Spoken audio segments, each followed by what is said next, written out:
Pour bien s'entendre, il faut bien s'écouter. Rendez-vous sur M, la petite radio du Grand Maghreb.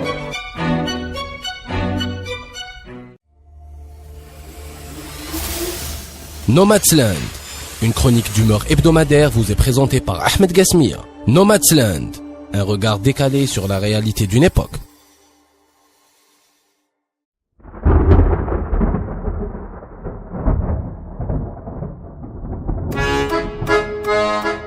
Abraham Lincoln, chasseur de vampires, est le titre surprenant d'un film tout aussi surprenant sorti en 2012. Dans cette œuvre cinématographique, le 16e président des États-Unis est présenté comme un héros combattant des vampires qui veulent prendre le contrôle du pays. Le film est un récit allégorique sur le combat mené contre les esclavagistes qui, en quelque sorte, sucent le sang des autres pour vivre.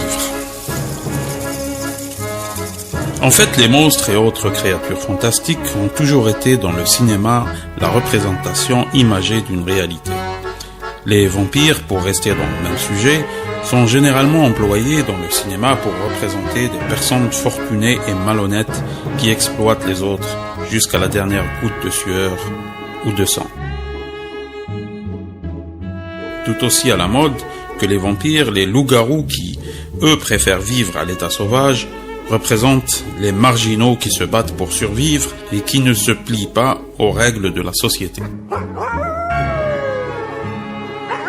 Il est donc tout à fait plausible de voir ces deux espèces s'affronter dans certains films comme Twilight par exemple.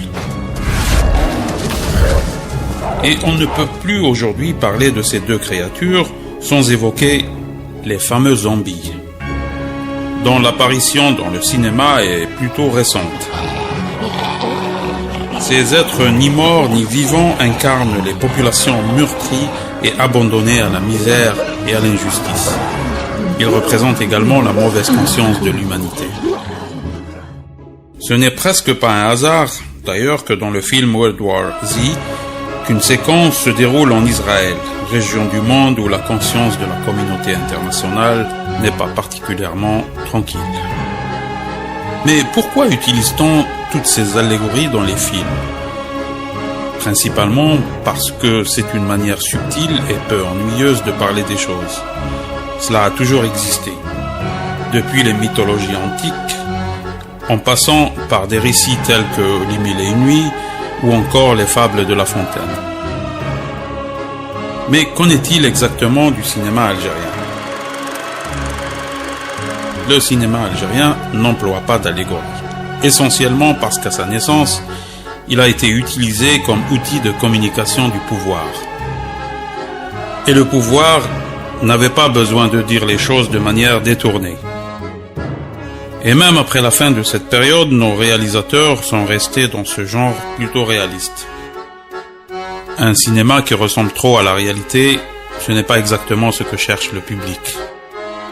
Et ceux qui le savent vous le diront, des films trop réalistes, c'est un vrai cauchemar, même s'il n'y a pas de monstres.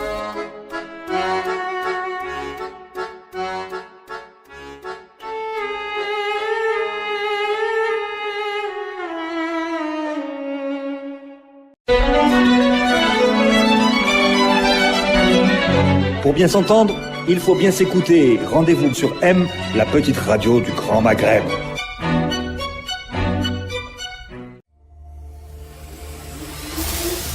Nomadsland, une chronique d'humeur hebdomadaire vous est présentée par Ahmed Gasmia. Nomadsland, un regard décalé sur la réalité d'une époque.